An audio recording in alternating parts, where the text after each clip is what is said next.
Welcome to another video coverage of This Week on Rails.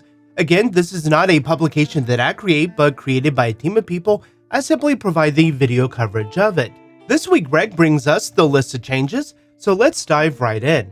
The first change is to allow specifying the HTTP status code in the assert redirected to. And this is when you are testing. Right now, the assert redirect to is going to respond to any kind of 300 status code.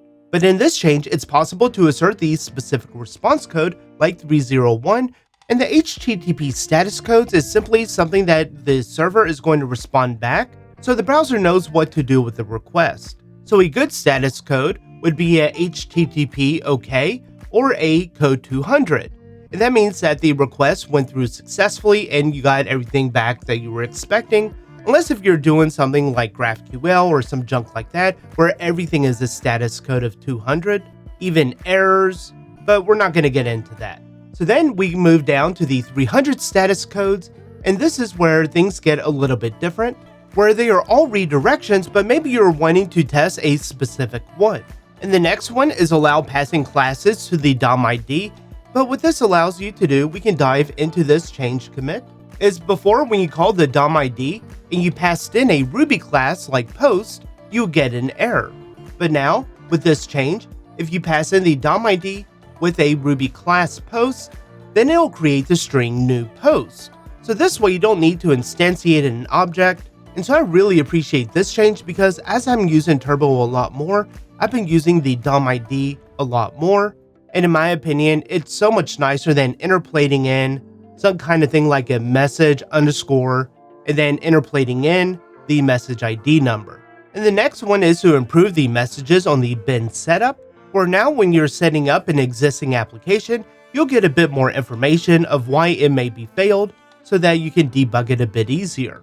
And the next one is allowing the option -- force when you are calling the DB system change.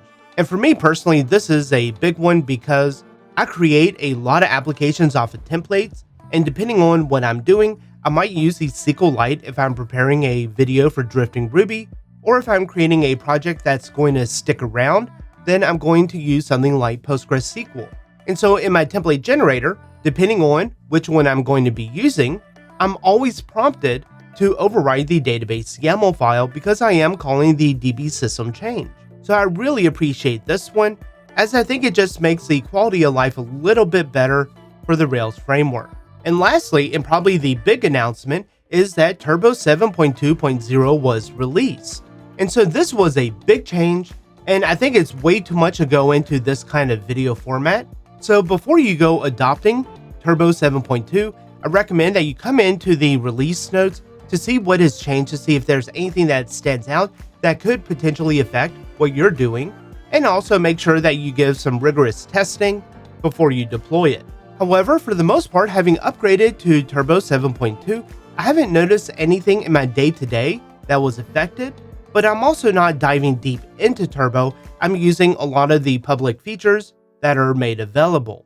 And again, as with every episode, I would like to go through and just thank each one of the individuals who have helped contribute to make Rails a better framework.